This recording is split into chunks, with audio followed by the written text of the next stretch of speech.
睁开眼来，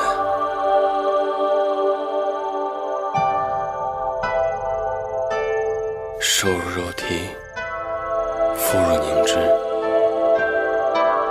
寡人直到今日才晓得，什么是闭月羞花。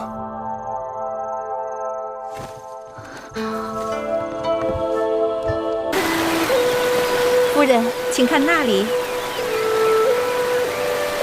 那是杜若。你看那花开得多娇艳，过几日就要结果了。魏国没有杜若，我听说它结子如豆蔻，根部是药材，能理气治痛，疏风消肿。夫人好学问，大王特意让人在这章华台周边种了许多杜若和碧丽。看，碧丽结果子早，都有果实了。这果子熟透了，摘下来，用里面的果粉制成凉膏，夏日消暑，可好了。夫人，仔细着手，当心扎着。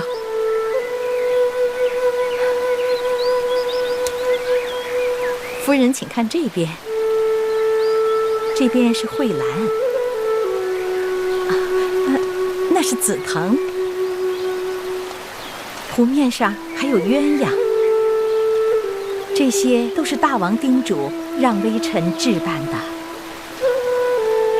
这章华台极尽奢华，但是未免太空旷了。偌大个宫殿，里里外外除了臣妾，就都是些伺候臣妾的下人，连个说话解闷的人都没有。这也是大王的美意，以免外人搅扰了夫人的清幽。昨日我随处走动，看到西南处似乎还有一个殿宇，楼阁台榭样样精巧，不知那是何处。夫人说的那是月华台，已经许久无人居住，荒芜得很。我能否过去看看？月华台荒芜萧索，断井颓垣，夫人还是远离那地方为好。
何如此荒凉？夫人，听说这月华台过去也曾歌舞不休，后来建了那张华台，这月华台也就被割荒了。宫里都是这样，喜新厌旧的。夫人，我们还是回去吧。为什么要回去？大王若是知道奴婢把夫人带到这儿来，奴婢的性命定保不住了。那你回去吧。可是，奴婢若是把夫人一个人留在这儿，大王知道了，奴婢的性命还是保不住。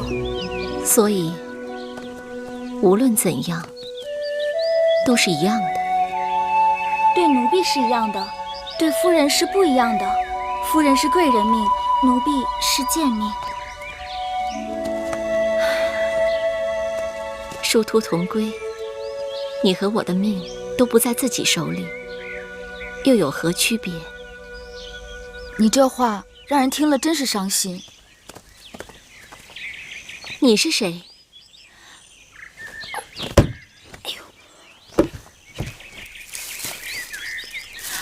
我叫芈月，也算是楚国公主吧。我是魏王献给楚王的礼物，他们都叫我魏美人。哎，你站那别动。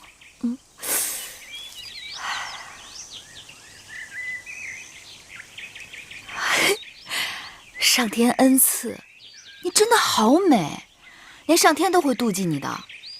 你别这么说，因为这句话，我从小到大一个朋友都没有。真的吗？嗯，说起来，我还是有朋友的。所以啊，我会妒忌你的。哎呦，你怎么了？没什么。其实，你最好还是不知道我是谁。你若是知道了，说不定会后悔跟我说话的。我只知道眼前的这个你，你的昔日和他日，都与我没有干系。遇上你，真是我的幸运。你是不知道我的无奈，自己的命生下来，就已经被别人决定了。就像夜晚的月亮，永远是从东边升起，西边落下，不可能改变。那要看你怎么想了。月亮不也有上弦和下弦，还有15的满月吗？我又不是月亮。嗨，我只是比喻，别那么灰心。人总是有机缘的，虽没有预知，但总有相遇。就像你我这样，交个朋友吧，送给你。谢谢你。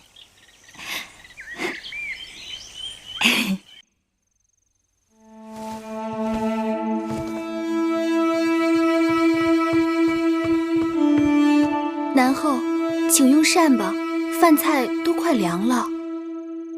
这些都是什么？啊！给我拿出去倒了！这是御厨所做上好的蒸鸡和鱼。天气炎热，大王政务繁忙，哪吃得下这些油腻之物啊？我不是跟你们说了吗？要力求清淡。南后，愣着干什么？还不快去！大王今晚还会来吗？大王为何不来啊？奴婢听说，大王去了章华台，此刻夜已深了。你再给我说一遍。奴婢说，大王去了章华台。你们都知道大王去了哪儿？大王干了什么？是不是？夫人，你们早就知道这一切了，是不是？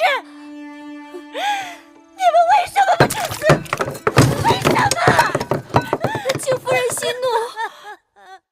你我结拜姐妹，以后遇到什么难处来找我就是。我长你1岁，应该由我来照应你才是。彼此照应，不在于年长年幼。我自小孤独一人，能够遇到你，真是我最大的幸运。遇上你才是我的幸运。我日日被关在这儿，要没有你跟我说话，我都快闷死了。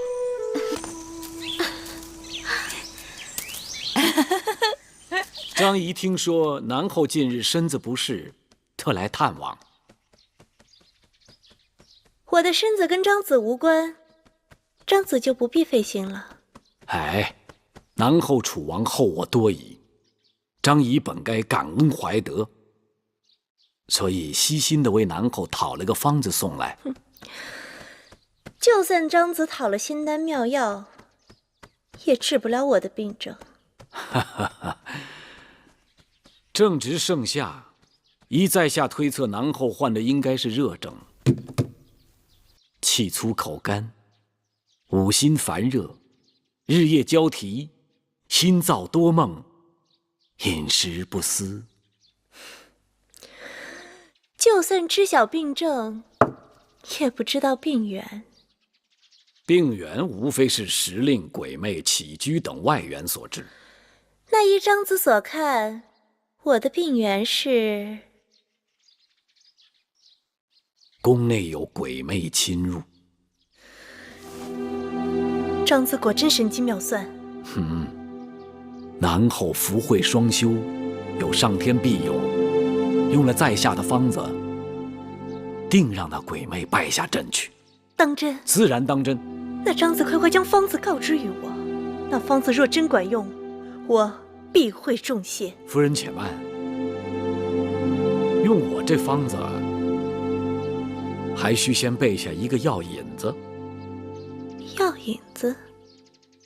那东西在何处？就在宫中。我这药方子管不管用，全要看南后那药引子用的是否恰当。快说，那药引子究竟为何物？那药引子就是咱们的大王。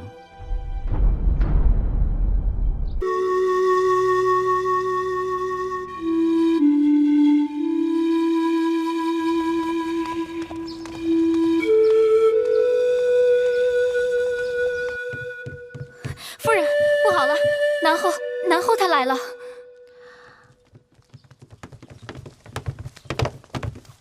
郑袖，拜见魏美人。拜见魏美人。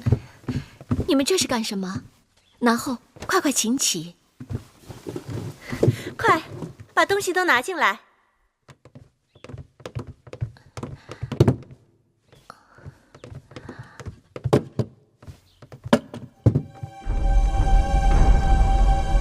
你本是南后，后宫之主，臣妾仅仅是个美人，你这样做，岂不乱了身份尊卑？什么身份尊卑呀？妹妹是天女下凡，众芳花魁，姐姐见了只有喜欢二字，别的什么都顾不上了。再说了，这女子的容貌若分品级，妹妹必是先出天后，我惭愧的连个侍婢都比不上，所以只好金钗不群的来拜见妹妹。南后这样抬举臣妾，让臣妾惶恐万分。切不可再叫我南后，否则啊，让我无地自容。今后你我就以姐妹相称，我愿留在章华台，日夜伺候妹妹和大王，就怕姐姐搅扰了妹妹的清静。不，这伺候二字怎可胡说？这偌大的宫殿，空空荡荡的，就我一个人住。姐姐要是愿意时常过来与我说话，我高兴还来不及呢，有何搅扰？谢妹妹不弃草莓之恩。姐姐，你这不是折杀我吗？好妹妹。好姐姐。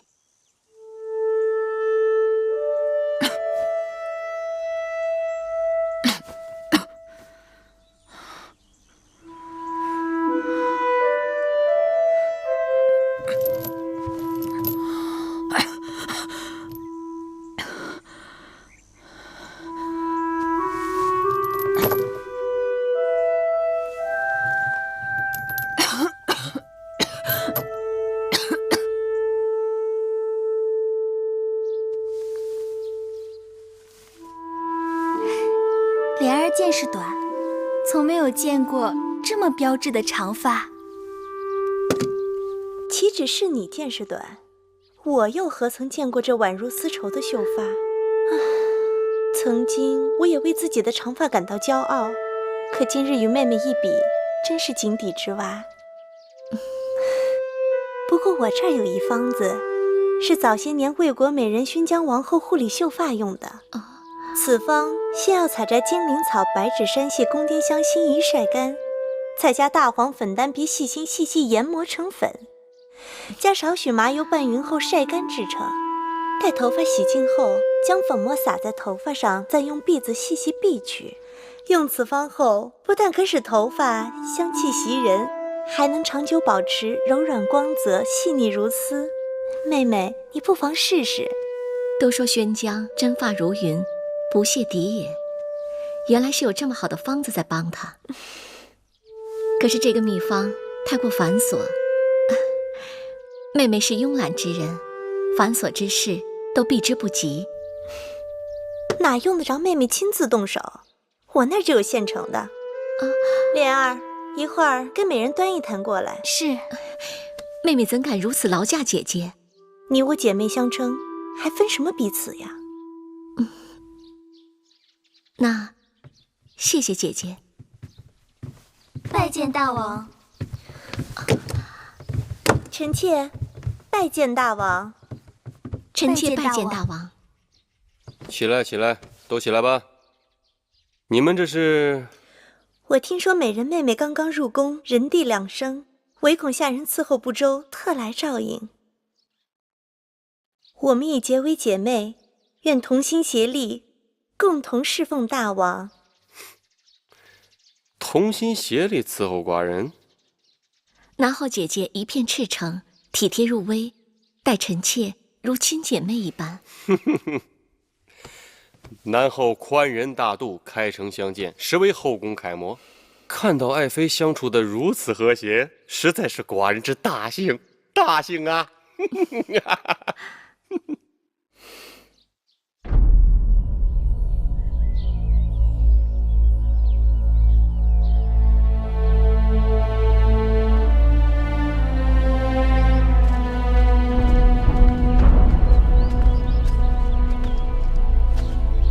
月妹妹，月妹妹，你在吗？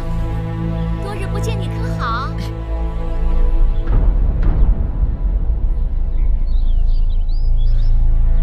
月妹妹，你在吗？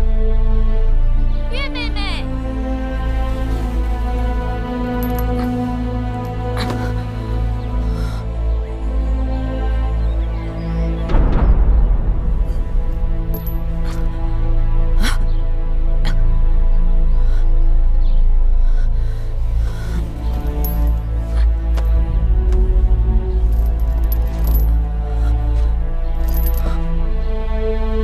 夫人，里面好像没人。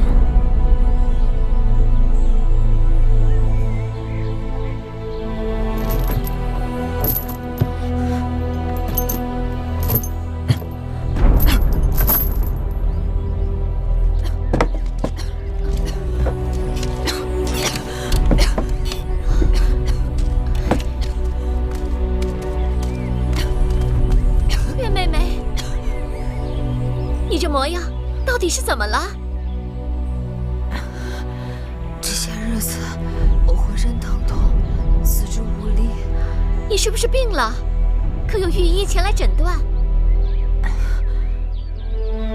眼下我被禁闭在此，有人巴不得我能够快快死掉，哪里还肯派御医给我？我这症状奇得古怪，像是受了毒物之害。是何人要害你？我去禀报大王。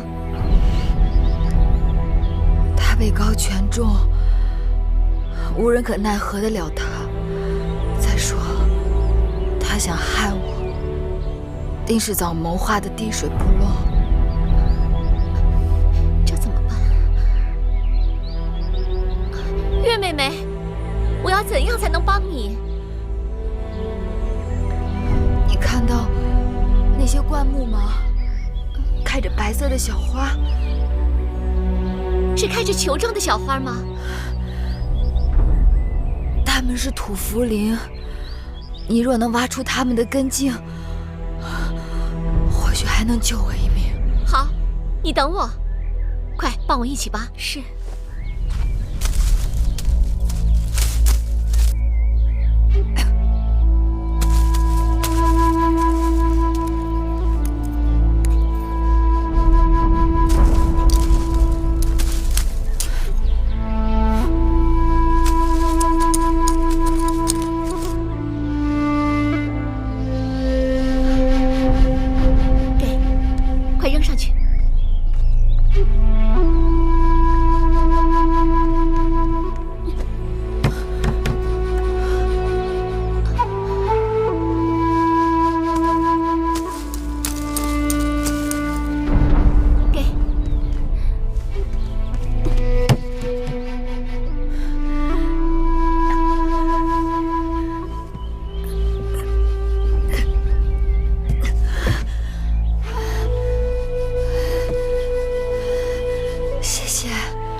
你怎么了？吓死我了！你要是再不把水囊取下来，我就以为你死了。我不能死，我还有2个弟弟要照顾呢。好了，我开玩笑的。我听说绿豆汤最解毒了，以后我每日都给你送来，还有一些吃食也一并送来。我近日觉得好多了，我也不知道我中的是什么毒，要真正去除还需时日。幸好有这几日的土茯苓，我被关在这里无聊，每日对着窗外辨认花草。那土茯苓是我最熟悉的，它能解毒，还能熬粥熬汤。小时候我弟弟生口疮、生疹子，魁骨也用它治。我能活下来，说明老天要我活下来。你当然要活下来，要不然你怎么对得起我这双手？这些日子挖土茯苓，把我的指甲都挖烂了。昨夜大王过来，怕他看到，吓得我一直攥着拳头。大王很宠爱你。但是楚国不是我情愿要来的，可魏王说楚国要与5国联盟，我嫁过来，如果能讨大王欢喜，对我，对我们魏国，对大家都好，所以我就来了。我爹是文侯之后，在魏国也算有点地位，大王宠我，只怕是看在魏王的面子上吧。或许是，或许不是，但无论怎样，你都是我见过最美的女子。世人只要他不瞎，就会珍惜你的。如果大王他真的看中我，我一定会借机向他进言，让他找出害你的人，并放你出来。不，最好不要。你刚到楚国，还不知这楚宫里步步陷阱，人心叵测。我已算是小心，却还是吃尽了苦头。不会人人都是歹人吧？我到了楚国之后，先是遇到了你，然后就是南后姐姐，你们待我都特别好。南后？南后姐姐与我姐妹相称，她每日都到章华台来看我。除此之外，她还把最好的吃食让我先挑，最好的东西让我先用。我在家里是个独女，从小一个人孤独惯了，除了我的排箫，无人与我亲近。如今有了南后姐姐，亲姐妹相处也不过如此吧？不会吧？在这宫里，最不希望大王宠爱你的人，就该是他了。妹妹是不是一朝被蛇咬，10年怕井绳了？姐姐不信我的话也就罢了，但姐姐要记住，害人之心不可有，防人之心不可无。妹妹身陷囹圄，不能在姐姐身边左右照应，姐姐要时时警醒才好。还有，姐姐来月华台看我之事，切不可告诉任何人。哦，放心吧，这件事的轻重我自然明白，我对南后姐姐也不会说的。不过，南后姐姐她确实是真心待我，就像是你真心待我一样。放心吧。啊，我这里还有一些糕饼，你拿着充饥。来。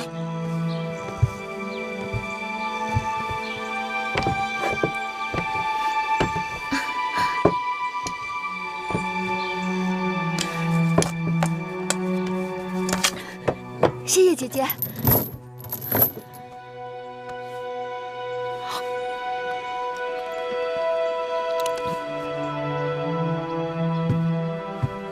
姐姐，妹妹这是去哪儿了？让姐姐好找。我就是随便在外面走走。这些时日与妹妹朝夕相处，一时半刻不见，还真有点想呢。看，这是我新配制好的胭脂，特意拿过来给妹妹试试。谢谢姐姐惦记。你我还客气什么呀？去给姐姐烹茶。是。快来，来，让姐姐给你试试。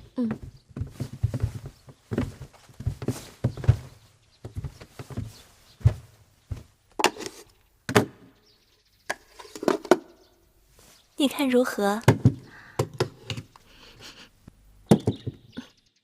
这般轻薄香甜，姐姐是如何做到的？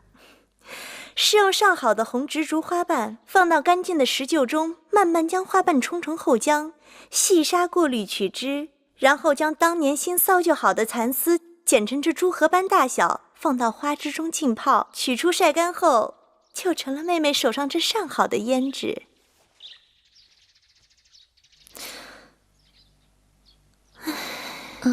怎么了？这胭脂再好，和妹妹的人面桃花相比，也黯然失色。看来妹妹的确用不着这些东西。姐姐竟会说笑。这么好的胭脂，姐姐要不想给，妹妹可要自己拿来用了。你看美人是不是真的有点儿？你看怎么了？你仔细看。哎呦，还真是啊！你看，大胆，竟然敢在美人这放肆！南后美人恕罪。姐姐，下人们常有粗疏失礼的时候，不必和他们一般见识。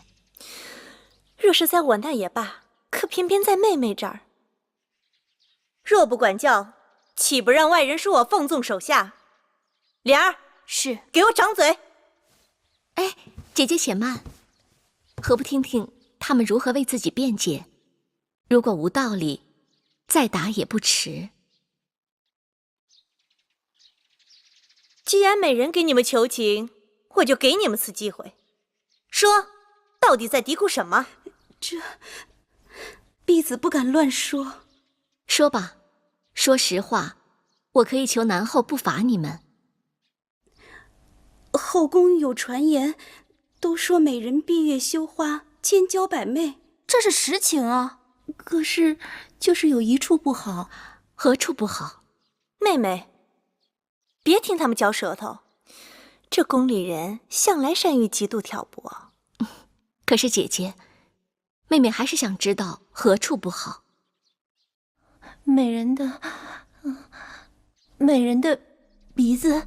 住嘴！美人的鼻子，可是你们这些贱人可说的。给我狠狠打，好让他们知道做婢子的本分。给我接着打，打完了嘴，再罚跪2个时辰10板。大哥饶命！大哥饶命！我再也不敢乱说了。算了，姐姐，让他们下去吧。妹妹，你心肠太软了。妹妹答应过他们，若他们说实话的话，就不该罚他们。还不谢恩？谢美人宽宏大量。依着姐姐的脾气，非割了他们舌头不可。妹妹，这宫里人就好无事生非。前段日子有人嚼舌头，说赵姬虽然美貌，但声音难听。想当年，这赵姬也是大王的心尖人，可生了孩子后嗓子变哑了，大王也变得对她若即若离的。他不知道从哪听到这消息，心里慌得很，日日找御医下方子治嗓子。哼，说是治嗓子，其实还不是想挽回大王的心思。妹妹身体受之于父母，相貌从小未受过任何人指摘。妹妹在家是父母的掌上明珠，在外又是王孙贵女，别人巴结你还来不及呢，哪能说你一点不好？如今到了大王的储宫，美女如林，谁也不比谁弱。除了像姐姐这样真心想结交你、处处袒护你的，哪有闭口藏舌的道理？你呀，别理他们便是。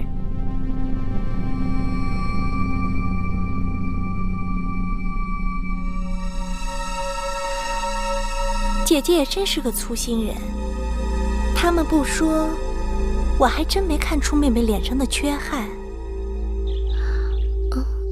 我真的看不出什么。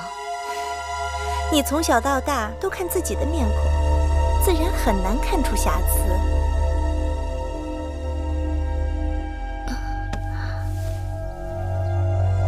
莲儿，你来看看。在莲儿看，夫人的确是花容月貌，只是这鼻子有一点点，好像是有一点点。有一点点什么？一点点歪啊，歪。难怪大王昨日跟我在一起，提起妹妹的容貌，你都不知道大王有多喜欢你。大王先是说你肌肤胜雪，秀色可餐，可后来大王又说，端详你久了，总觉得有那么一点点缺憾。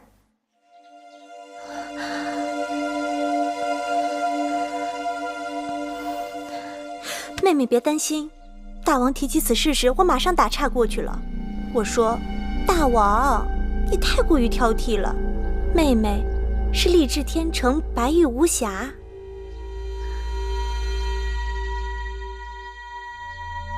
可是大王日日都来章华台，他总有一日会看出破绽的。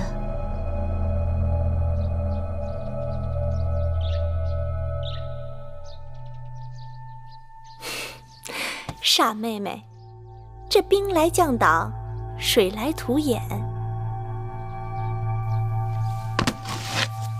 妹妹，请看，这样如何？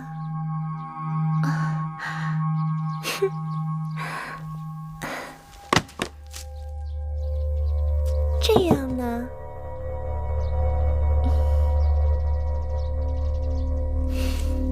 或者是这样？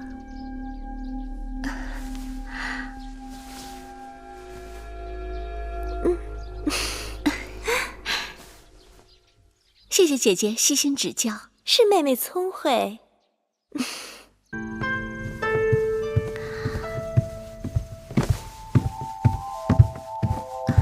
大王来了。爱妃不必多礼。爱妃啊，寡人想你。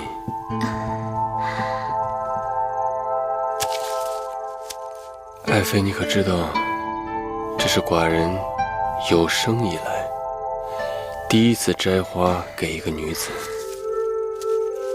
谢谢大王。嘘，爱妃啊，今日屋里的灯光为何如此昏暗呢？今晚月光好，如果屋里太明亮了，反而辜负了月亮的皎洁，对吗，大王？爱妃果然好情趣啊！爱妃，寡人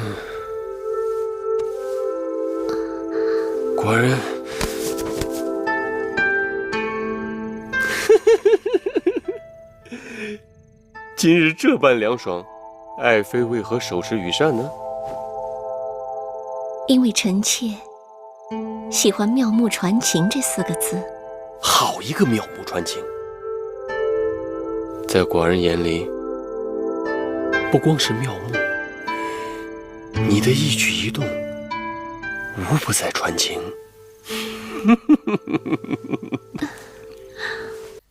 快点儿！对，小心！对，就放到那边，抬到那儿去。对，放这儿，就放这儿。我看，好，放到案几上。妹妹，姐姐，妹妹快起来！姐姐为酒宴已经辛苦整日，何不坐下歇歇？今日妹妹生辰，大王特别赐宴，你又不喜欢热闹，别人只好作罢。今日只有姐姐和大王替妹妹庆生，若有差池，岂不被大王怪罪？姐姐一直为妹妹操心，妹妹真是感激不尽。此生无以回报，只有来世为姐姐做牛做马了。妹妹再这么说，姐姐可真生气了。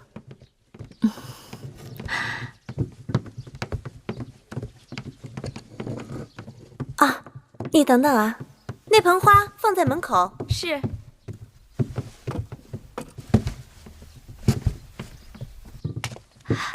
大王快到宫门口了。知道了。哼，妹妹，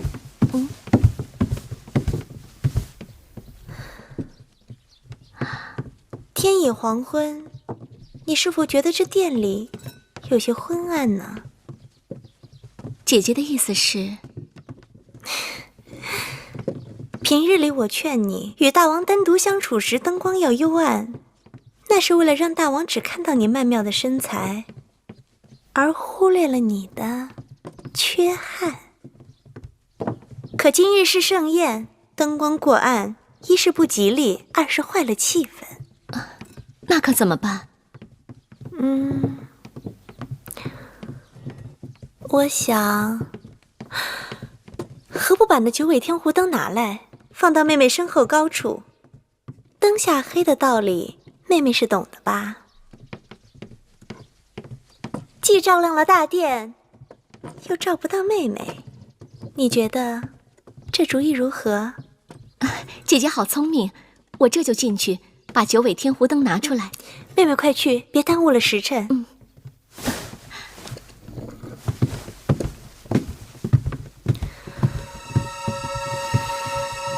大王到！大王，爱妃请起，都起来吧。今日寿星何在啊？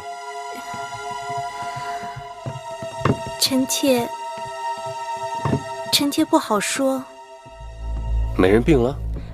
美人妹妹没病，只是回去取九尾天狐灯了。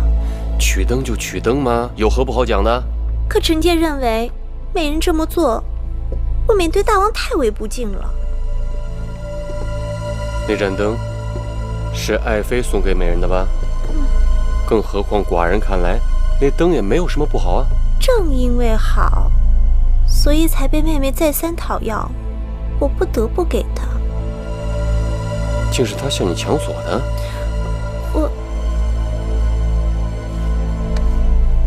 爱妃，你宽容大度，待人温柔敦厚。魏美人刚刚入宫，一盏灯而已，小事一桩，给她就给她了。可她讨要的理由也太牵强了。什么理由？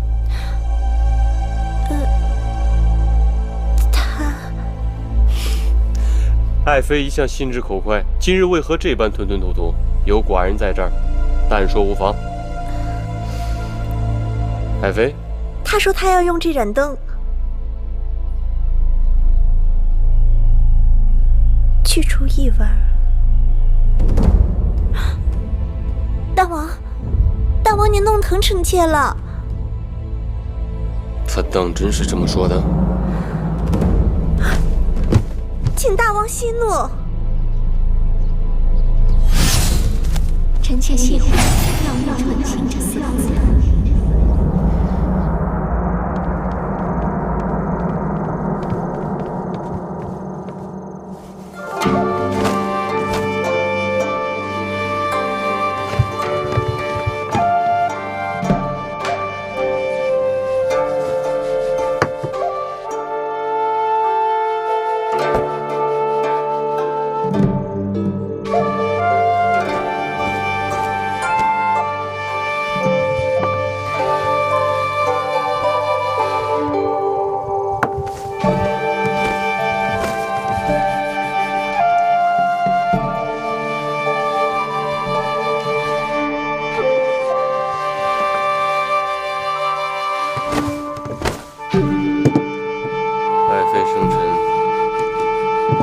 今日的歌舞如何？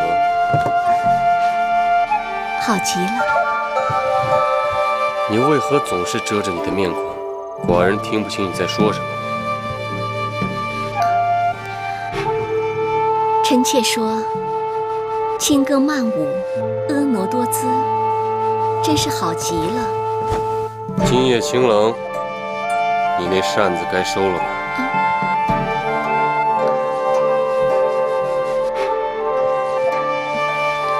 是。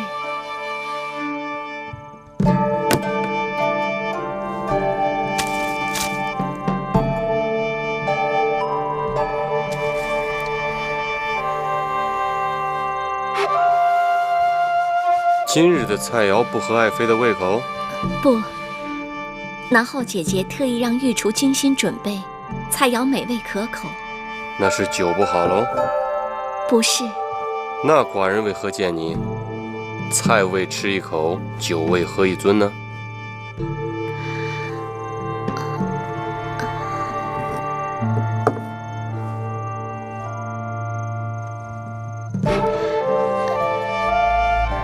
是不是因为这里有一股让你难以忍受的恶臭？大王说笑了。那你为何遮遮掩掩？大王，到这个时候，你还敢捂住你的鼻子？来人！大王，把这个矫情的贱人拉下去，割了他那娇贵的鼻子！大王，冤枉啊！大王，大王，大王冤枉啊！大王，冤枉啊！大王，大王。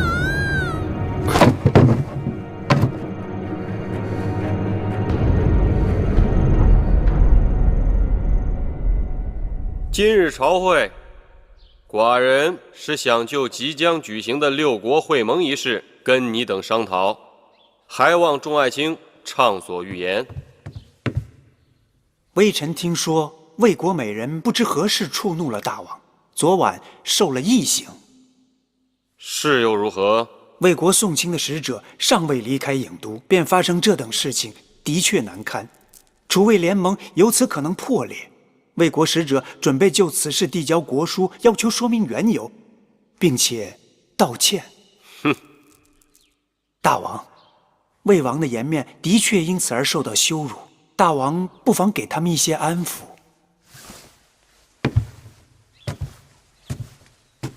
你竟然让大王向魏王赔礼告罪！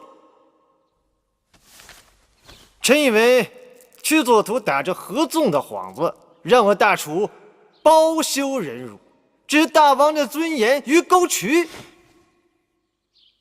一个美人只是割了鼻子，又不是掉了脑袋，道什么歉呢？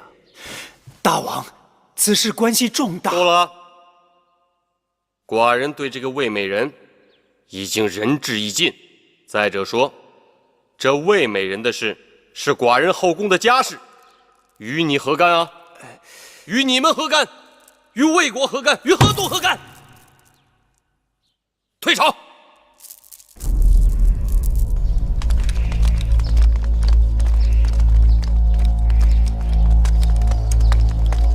夫子。啊，子歇呀。弟子在此恭候夫子多时，何必在这儿等？朝会若有结果，我自会同你说的。弟子一早听说，因为魏美人受刑，魏楚联盟之事可能破裂了。唉，大王正在气头上，根本不听劝说。合纵之事有了裂隙，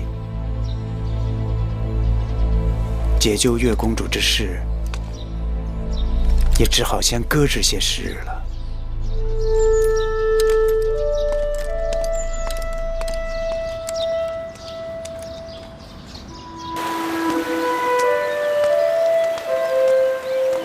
姑姑，桓公子来的正好，已经有月儿的下落了，说是关在宫外的月华台。我现在就去求舒公主想办法救她。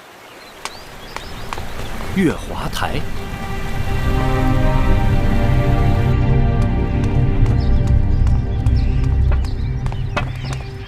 姑姑远生，敢问来找谁？有何事？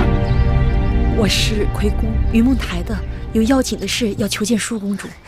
姑姑真不巧，我们舒公主正在午睡。那我等等。这里是高堂台，不是云梦台，你还是走吧。可我真的有非常要紧的事。此刻让你走还是客气的，惊动了威后，只怕你我担待不起。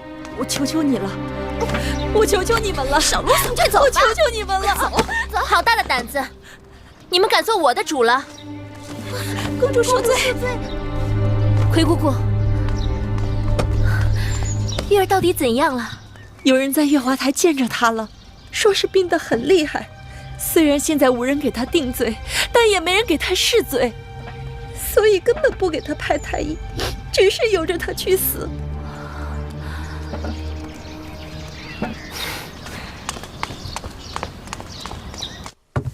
母后，舒儿来了，快坐下，我有话对你说。今日我让大祭司为你的婚事占了一卜，离下镇上迎虚之象，大祭司说是少见的姻缘奇卦，日后成亲，你和你的夫婿将成为人人羡慕的神仙眷侣。母后为舒儿的婚事如此操劳，舒儿心中不忍。当娘亲的命里注定是要为儿女操碎心的。母亲果真舍得舒儿远嫁？当然舍不得。10月怀胎，千辛万苦，看你长成亭亭玉立，我是又欢喜又担心。担心你找不到好的夫婿，误了终身，所以我千挑万选，选中了赵侯雍。他雄韬伟略，文武双全。等你以后有了自己的骨肉，你就会明白为娘的苦心了。所以做娘亲的对自己的儿女都是舐犊情深的，对吗？这是自然。舒儿有母后是舒儿的大幸，可是那些没有娘亲的女子岂不是特别的可怜？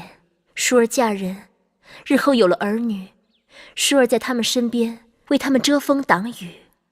可万一有一日舒儿不在了，儿女们无依无靠，只能任凭他人宰割欺凌。舒儿一想到如此情景，心中凄然。舒儿此言何意？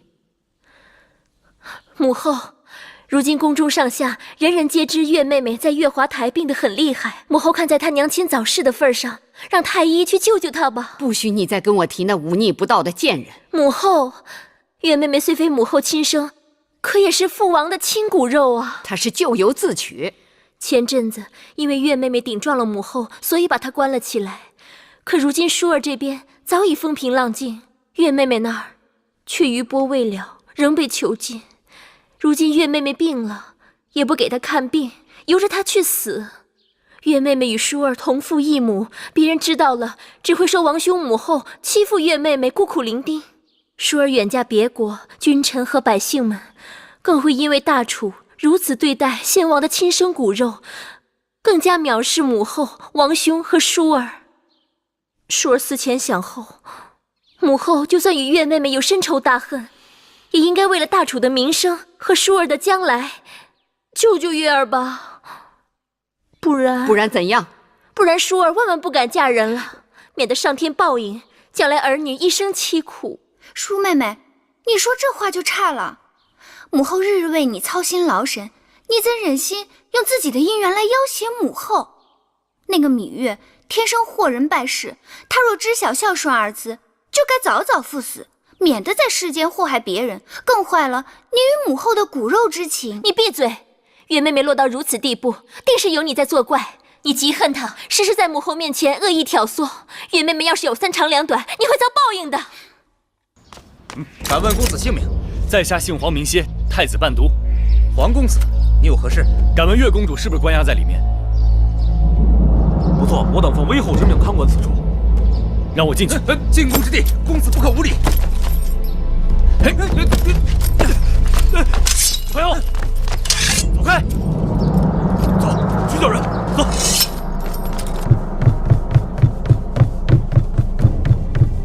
月儿，月儿，月儿，月儿，子歇，你怎么了？别怕，我这就带你走。子歇，起来。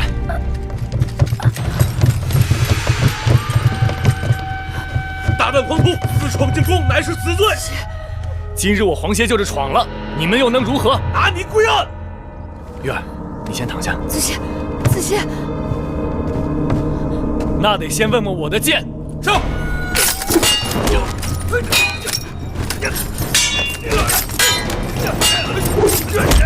小心！小心，子歇！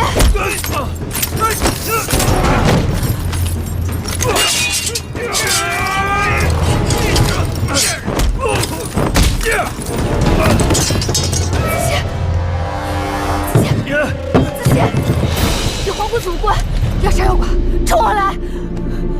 月儿，子歇不怕死。子歇，你们来拿我的性命吧！好，那我就成全你。等一下，杀了太子陪读，动静闹大了，可不好交代啊。热公主是大王的妹妹，伤了她，大王怪罪，更不好交代啊。住手！嫡公主在此，谁敢无礼？姐姐，月儿，你们好大的胆子，竟然敢对月公主和黄公子动手！公主恕罪，我们也是奉命而行。给我滚出去！还不快滚！走走。月儿，月儿，月儿，这到底怎么了？出什么事了？快拿水来！月儿，姐姐，喝不得。为什么？有毒。有毒？快去叫女医！快去！这水里有毒！月儿，你们还不快去！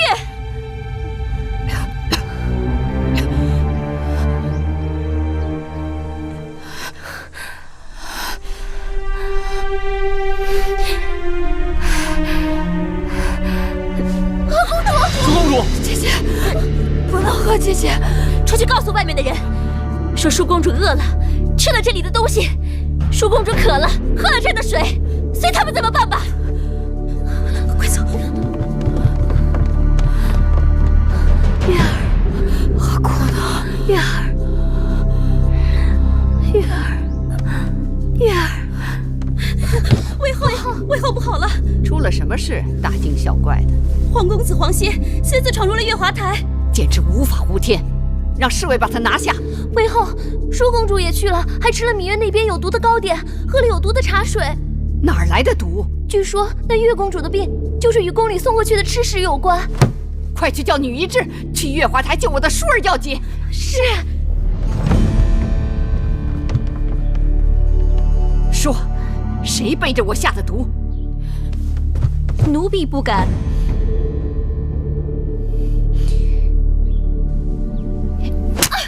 你鬼迷心窍了！母后，婴儿只是恨那芈月，除了忤逆您，还狐媚皇公子，教坏了舒妹妹。如果她不在了，不是给您去了块心病吗？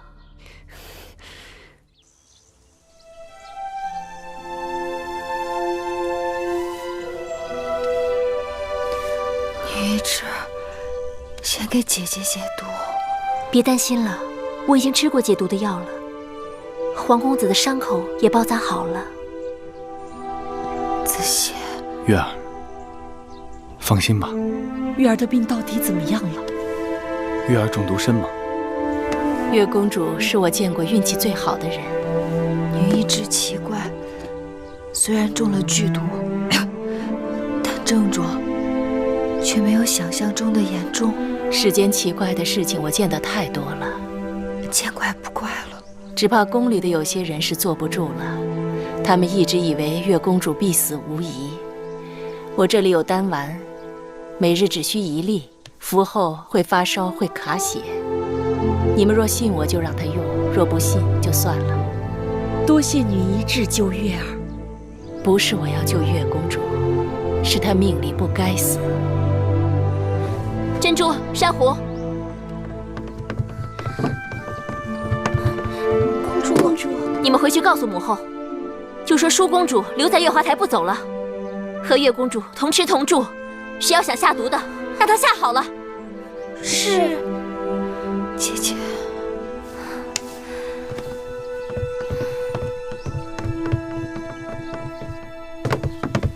微后，拜见微后。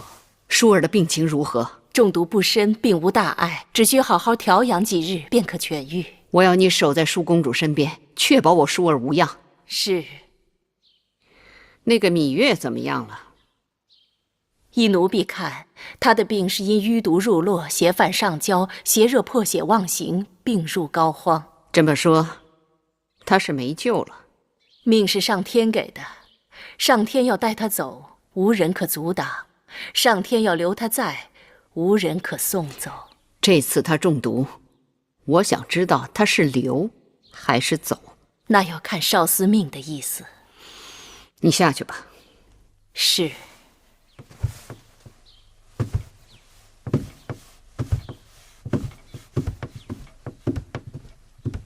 微后，舒公主说，即便她病好了，也要留在月华台与芈月同吃同住。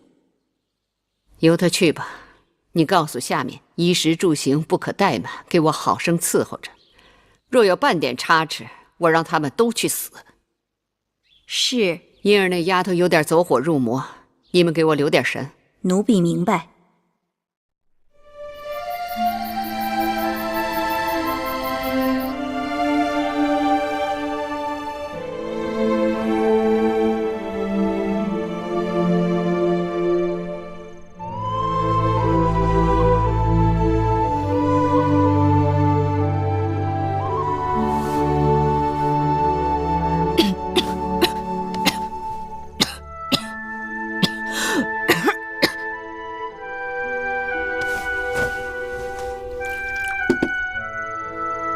咳嗽了，来，起来喝点水吧。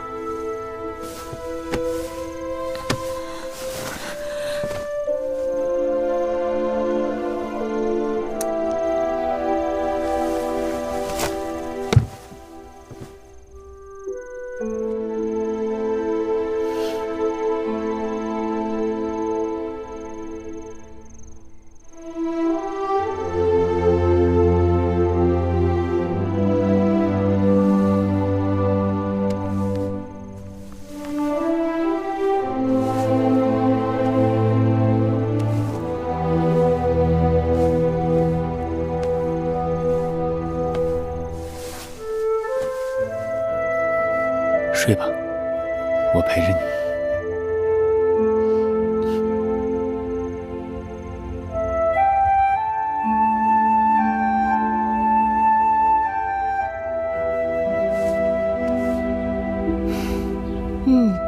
气色好多了。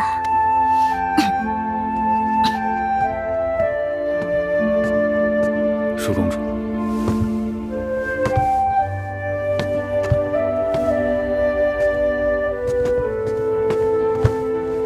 月儿，这是刚熬好的粥，喝一点吧。我来喂你吧。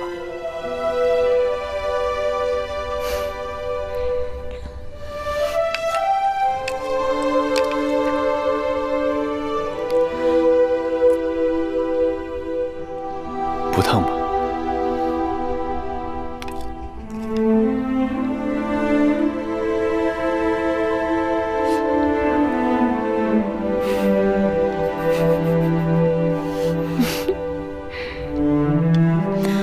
还是我自己来吧。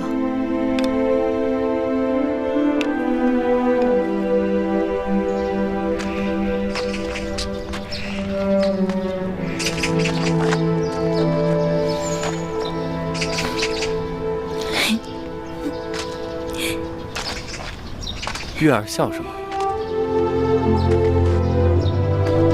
月儿好福气，若没有你和舒姐姐，我就看不到这园子里的景色了。月儿别这么说，只要黄歇在，月儿永远有好山好水可以看。月儿的命是子歇给的。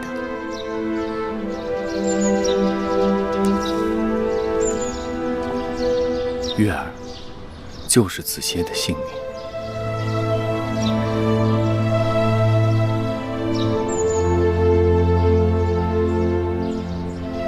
你为何要对我这样好？因为月儿值得我对你这样好。我要还你。不用还。还你，用一辈子还你。一辈子太少。那就生生世世，死生契阔，与子成说。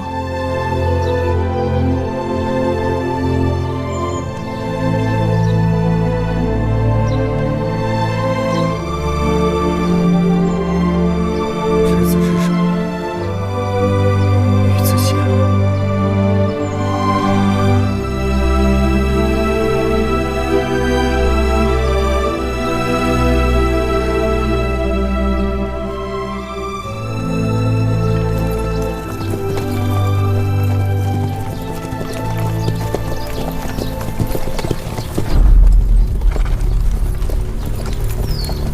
秦王在此亲临郢都，楚王命我等在此恭候大驾。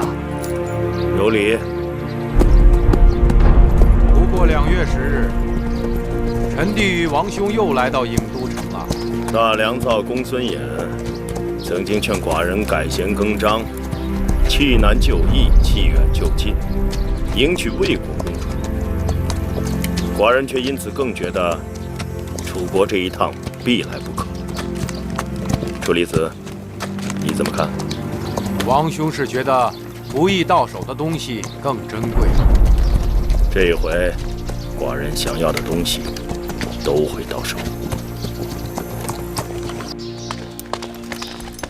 拜见大王，楚离子。张子免礼。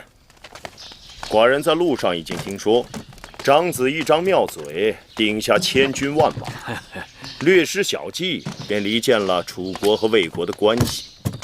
想来有张子在，要让那6国合纵变得分崩离析，并非难事。大王，有时候一个人的鼻子要强过数万兵马将士。本王这次来郢都，名义上是来给舒公主下聘礼的，但聘礼下得成下不成，还有变数。张子看，这步棋该如何走啊？只要将秦楚联姻做成事实，这五国合纵就告吹了。不过赵侯雍这几日也派了使臣到郢都来向楚公主求婚，就住在这家驿馆里。所以大王这一次遇上了一个劲敌呀。那赵侯雍与朝阳来往热络，朝阳在宫中根深权重，若他站出来为赵侯雍说话，这分量不可小觑。你今日晚些时候，给晋上送些好礼过去。即使朝阳替赵国鼓吹，那晋上也该有话可说。你送礼，他也会送礼，送来送去不就是个礼吗？可有一样东西比礼管用，那就是情。楚公主对秦王有情，秦王对楚公主有意，为什么要将这个事瞒得密不透风呢？倒不如散出去，让越多的人知道越好，最好让赵国的使臣也知道。张子说的有理，姻缘讲究水到渠成，能想法子让赵国使臣知难而退，是最好不过了。与其苦等水到渠成，不如早早的将生米做成熟饭，这叫大行不拘细谨。